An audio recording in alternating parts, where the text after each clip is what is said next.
Sermonário Minha Escolha, Semana de Evangelismo Feminino 2024. Sermão 5. Quem está dizendo a verdade? Texto bíblico, Gênesis capítulo 2 e capítulo 3. História bíblica, Eva e a serpente no Éden. A serpente a convida para comer o fruto proibido, e a mulher conversa com a serpente. Propósito, chamado, esperança na ressurreição, princípio doutrinário, o estado dos mortos. Leitura adicional, Patriarcas e Profetas, capítulo 3, a tentação e a queda. Motivação. Allan Kardec foi um educador francês do século XIX. Ele se interessou pelos fenômenos espíritas e começou a pesquisar e reunir informações sobre a comunicação com os espíritos através de sessões espíritas. Kardec publicou vários livros, incluindo O Livro dos Espíritos e O Livro dos Médiuns, nos quais ele apresentou suas descobertas e teorias sobre o espiritismo. De acordo com seus escritos, os espíritos se comunicavam por meio de médiuns e transmitiam mensagens e conhecimentos sobre a vida após a morte, a moralidade e a evolução espiritual. Essas obras de Kardec exerceram um impacto significativo no desenvolvimento e na disseminação do espiritismo na Europa e na América. Muitas pessoas se sentiram atraídas pela ideia de poder se comunicar com seus entes queridos, falecidos, e obter respostas para perguntas existenciais. Quais são as perguntas que ainda não têm resposta em sua vida? Que aspectos da existência humana você continua sem entender? Quem tem a verdade? Introdução. Ao longo dos séculos, acalentamos o desejo de não aceitar a morte e tentamos buscar respostas para perguntas como: o que há depois da morte? Existem várias explicações que são usadas para responder a essa pergunta, desde correntes filosóficas até reflexões religiosas. Alguns, como os céticos, acreditam que a vida do ser humano termina totalmente com a morte e que não existe nada mais depois disso. Outros, como os hindus, acreditam na reencarnação, que consiste em acreditar que, quando uma pessoa morre, seu espírito ou alma é reimplantado em outra pessoa, animal ou planta. E outros, como alguns grupos cristãos, acreditam que, ao morrer, o corpo, que é mortal e pecaminoso, permanece na sepultura, mas a alma, que é imortal e perfeita, vai diretamente para o céu. Mesmo dentro do próprio cristianismo, existem várias crenças sobre o estado dos mortos. Alguns acreditam que os bons vão para o céu, os maus para o inferno, e os demais vão para o purgatório, até que seja definido seu destino. Outros pensam que as almas de todos os mortos vão apenas para o céu. E alguns afirmam que os mortos não sabem nada e apenas descansam o sono da morte, até que Cristo os ressuscite. O que a Bíblia diz sobre o estado dos mortos? O que acontece com uma pessoa quando ela morre? O que foi que o Criador advertiu às suas criaturas no Éden? Para responder a essas perguntas, vamos ao início da revelação. Vamos ao livro de Gênesis, capítulos 2 e 3. Introdução. Instrução divina. Gênesis 2, versículos 8 e 9 e versículos 15 a 17. Versículo 8. E plantou o Senhor Deus um jardim no Éden, na direção do Oriente, e pôs nele o homem que havia formado. Do solo fez o Senhor Deus brotar toda sorte de árvore, agradáveis à vista e boas para alimento, e também a árvore da vida, no meio do jardim, e a árvore do conhecimento do bem e do mal. Versículos 15 a 17. Tomou, pois, o Senhor Deus ao homem e o colocou no jardim do Éden para o cultivar e o guardar. E o Senhor Deus lhe deu esta ordem: de toda a árvore do jardim comerás livremente, mas da árvore do conhecimento do bem e do mal não comerás, porque no dia em que dela comeres, certamente morrerás. Antes de mergulharmos no engano de Satanás, é essencial entender o contexto em que aconteceu. Deus criou um lindo jardim no Éden e colocou Adão e Eva nele. No meio desse paraíso, Deus lhes deu uma instrução clara e específica: de toda a árvore do jardim comerás livremente, mas da árvore da ciência do bem e do mal, dela não comerás, porque no dia em que dela comeres, certamente morrerás. Gênesis 2, versículos 16 e 17. Deus lhes deu liberdade e bênçãos, mas estabeleceu limites para sua proteção. O Jardim do Éden. No livro de Gênesis, encontramos a história da criação, quando Deus formou os céus e a terra, os animais e, finalmente, o homem e a mulher, à sua imagem e semelhança. Deus colocou Adão e Eva em um lugar especial, chamado Jardim do Éden. Esse jardim era um lugar de beleza e abundância, cheio de árvores frutíferas e rios que o regavam. Era um lugar onde a comunhão com Deus era perfeita e a provisão de Deus era abundante. A instrução divina. No meio desse paraíso, Deus deu a Adão e Eva uma instrução específica sobre a árvore do conhecimento do bem e do mal. Deus permitiu que comessem livremente de todas as árvores do jardim, exceto dessa árvore específica. Deus lhes disse claramente: de toda a árvore do jardim comerás livremente, mas da árvore da ciência do bem e do mal, dela não comerás, porque no dia em que dela comeres, certamente morrerás. Gênesis 2, versículos 16 a 17. Essa instrução divina tinha um propósito importante: estabelecer limites para a sua proteção e lembrar que Deus é o Criador e Senhor de suas vidas. A bênção da obediência. Deus enfatizou a bênção que viria da obediência ao seu mandamento. Ao permitir que eles desfrutassem livremente de todas as outras árvores do jardim, Deus estava mostrando sua bondade e generosidade para com eles. A obediência às suas instruções traria vida, comunhão e harmonia com Deus e com a criação ao seu redor. A advertência da desobediência. Junto com a bênção da obediência, Deus também alertou Adão e Eva sobre as consequências da desobediência.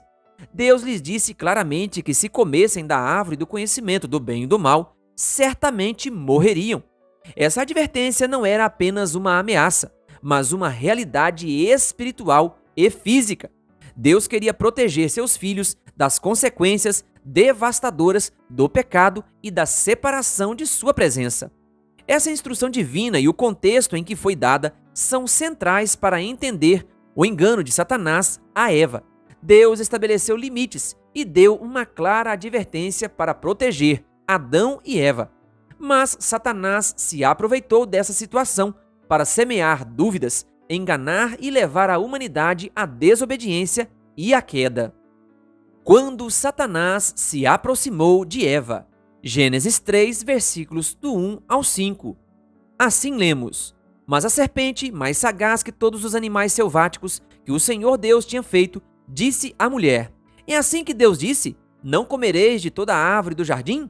Respondeu-lhe a mulher: do fruto das árvores do jardim podemos comer, mas do fruto da árvore que está no meio do jardim, disse Deus, dele não comereis, nem tocareis nele, para que não morrais. Então a serpente disse à mulher: é certo que não morrereis, porque Deus sabe que no dia em que dele comerdes, se vos abrirão os olhos, e como Deus serão conhecedores do bem e do mal. No capítulo 3, Satanás, mostrando sua astúcia, se apresenta na forma de uma serpente e se aproxima de Eva, com o objetivo de enganá-la e afastá-la de Deus. Essa abordagem revela a astúcia e a habilidade de Satanás de manipular a fragilidade humana. Ele aproveitou a curiosidade, a dúvida e o desejo de Eva para persuadi-la a desobedecer a Deus e comer do fruto proibido. Esse evento marca o início do pecado e a queda da humanidade. Eva cede à tentação de Satanás, come do fruto e depois compartilha com Adão, que também come. Como consequência, eles são expulsos do Jardim do Éden e enfrentam as consequências do pecado, sendo a maior delas a morte. Essa abordagem de Satanás com Eva em Gênesis 3, versículos do 1 ao 5, é um exemplo de como Satanás usa a manipulação e a mentira para distanciar as pessoas de Deus. E se continuarmos lendo o texto bíblico, encontraremos as consequências da desobediência do homem. O pecado é a separação de Deus, e isso causa a morte eterna. Embora a morte não tenha acontecido imediatamente, ao quebrar a ordenança divina e desobedecer abertamente a Deus, Adão, Eva e toda a natureza começaram a morrer. Era somente uma questão de tempo para o desenlace. O contexto mais amplo da Bíblia confirma que o salário do pecado é a morte. Romanos capítulo 6, versículo 23. O estado dos mortos. Vamos voltar àquelas perguntas que acompanham o ser humano desde a antiguidade. Para onde vai uma pessoa quando morre? A Bíblia oferece ensinamentos claros sobre o estado dos mortos. Aqui estão algumas perspectivas bíblicas importantes. A morte é comparada a um sono.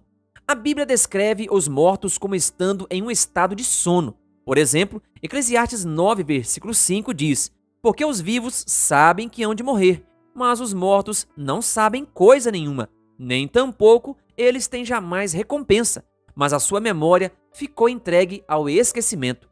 O próprio Senhor Jesus, ao se referir à morte de seu amigo Lázaro, disse: Lázaro, o nosso amigo, dorme, mas vou despertá-lo do sono. João 11, versículo 11. Isso indica que os mortos não estão conscientes nem têm conhecimento do que acontece na terra. Eclesiastes faz uma declaração clara sobre o estado dos mortos. Porque os vivos sabem que hão de morrer, mas os mortos não sabem coisa nenhuma, nem tampouco eles têm jamais recompensa, mas a sua memória ficou entregue ao esquecimento. Até o seu amor, o seu ódio e a sua inveja já pereceram e já não têm parte alguma neste século, em coisa alguma do que se faz debaixo do sol. Eclesiastes 9, versículos 5 e 6. A Bíblia condena toda prática espírita e de bruxaria. Deuteronômio 18, versículo 11. Levíticos 20, versículo 27. Deus tem dito constantemente para não consultar os mortos nem ouvir adivinhos.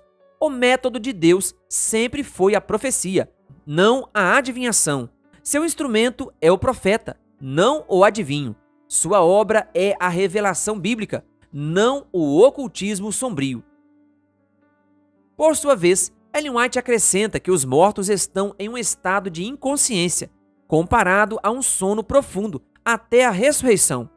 Ela escreveu: em parte alguma nas Escrituras Sagradas se encontra a declaração de que é por ocasião da morte que os justos vão para a sua recompensa e os ímpios ao seu castigo. Os patriarcas e profetas não fizeram tal afirmativa. Cristo e seus apóstolos não fizeram sugestão alguma a esse respeito. A Bíblia claramente ensina que os mortos não vão imediatamente para o céu. Eles são representados como estando a dormir até a ressurreição. O Grande Conflito, página 549. O engano de Satanás. Satanás tem tentado manter a grande mentira que introduziu no Éden até hoje: você não morrerá. Ele engana muitas pessoas que desconhecem a palavra de Deus. Ele mesmo tentou fazer prevalecer sua mentira, como se fosse verdade. O apóstolo Paulo adverte em 1 Timóteo 4, versículo 1. Mas o Espírito expressamente diz que, nos últimos tempos, apostatarão alguns da fé, dando ouvidos a espíritos enganadores e a doutrinas de demônios. Então, quem realmente está por trás da aparição de um morto? É o próprio Satanás. Vemos em 2 Coríntios 11, versículos 14 e 15. O próprio Satanás se transfigura em anjo de luz. Não é muito, pois, que os seus ministros se transfigurem em ministros da justiça, o fim dos quais será conforme as suas obras. Ver também 2 Tessalonicenses 2, versículos 9 e 10. O juízo final. A Bíblia também ensina que haverá um juízo final no qual todos comparecerão perante Deus. Hebreus 9, versículo 27 diz: e, como aos homens está ordenado morrerem uma vez, vindo depois disso o juízo. Isso quer dizer que, depois da morte, todas as pessoas serão julgadas de acordo com suas ações em vida. Não há nada no intervalo entre a morte e o juízo final. A ressurreição. A crença cristã fundamental é a ressurreição dos mortos. O próprio Jesus ensinou isso em João 5, versículo 28 e 29, onde diz: não vos maravilheis disso, porque vem a hora em que todos os que estão nos sepulcros ouvirão sua voz, e os que fizeram o bem sairão para a ressurreição da vida, e os que fizeram o mal para a ressurreição da condenação. Isso indica que haverá ressurreição, tanto para os justos como para os ímpios, e isso será na ocasião da segunda vinda de Cristo. 1 Tessalonicenses 4, versículos 13 a 17. Se os mortos, depois de morrer, vão imediatamente para o céu ou para o inferno, ou se reencarnam, que sentido teria a ressurreição? Se os bons já estão no céu e os maus já estão no inferno, que sentido teria a segunda vinda de Cristo, que vem para dar a recompensa a cada um de acordo com suas obras? Mateus 25, versículos 31 a 46, Romanos 2, versículos do 5 a 7. A vida eterna. A Bíblia ensina que aqueles que creem em Jesus e o seguem terão vida eterna. Jesus disse em João 3, versículo 16, porque Deus amou o mundo de tal maneira que deu o seu Filho unigênito, para que todo aquele que nele crê não pereça, mas tenha a vida eterna. Isso quer dizer que a vida eterna é um presente de Deus para aqueles que depositam sua fé nele. A esperança de vida eterna está na ressurreição e na segunda vinda de Jesus. A morte não é o fim da vida. Existe a vida futura, eterna. O apóstolo Paulo enfatizou que a ressurreição é possível através da fé em Jesus e em seu poder de vencer a morte. 1 Coríntios, capítulo 15. Em resumo, a Bíblia ensina que os mortos estão em um estado de sono inconsciente e não têm conhecimento do que acontece na terra, mesmo que Satanás tente manter sua grande mentira. Haverá um juízo final, no qual todos estarão diante de Deus, e haverá uma ressurreição, tanto para os justos quanto para os ímpios. Aqueles que creem em Jesus e o seguem receberão a vida eterna como um presente de Deus. Louvado seja Deus pela promessa e a esperança da ressurreição. Chamado. Querido irmão, amigo, essas preocupações que açoitam seu coração quando você perde um ente querido, que lhe tiram o sono porque você está doente e tem medo de morrer, ou porque você olha para os seus filhos e teme ficar ausente um dia. Todos esses medos têm uma resposta quando você olha para a cruz de Cristo. É hora de fortalecer sua fé e estudar a palavra para que o conhecimento da verdade apague as vozes que trazem mentiras e falsidades. Se seu desejo é aceitar a eternidade que Cristo oferece através de sua salvação, coloque-se de pé e vamos orar para que isso se torne uma realidade em sua vida hoje. Querido ouvinte, eu convido você a orar comigo agora. Soberano Deus e eterno Pai, obrigado, Senhor, porque a tua palavra é luz que ilumina o caminho. Obrigado porque na tua palavra encontramos a verdade a respeito da morte. Nos ajude a cada dia a crer e confiar única e exclusivamente na tua palavra. E através deste conhecimento da tua palavra, sermos motivados na fé, temos a nossa fé fortalecida e a esperança dia após dia renovada da breve volta de Jesus, onde ali viveremos eternamente com Cristo. Que a cada dia, Senhor, nós possamos estudar a tua palavra para não sermos enganados pelo inimigo, com mensagens diabólicas como a mensagem da imortalidade da alma. Abençoe, ó Pai, cada ouvinte, aqueles que estão se preparando para pregar esta mensagem, e recebam o poder do Espírito Santo para falar da tua palavra. Oramos em nome de Jesus. Amém. Querido ouvinte, que Deus lhe abençoe. Se você ainda não é inscrito no canal O Bom da Bíblia no YouTube, se inscreva e ative o sininho das notificações. Canal O Bom da Bíblia, compartilhando a palavra de Deus.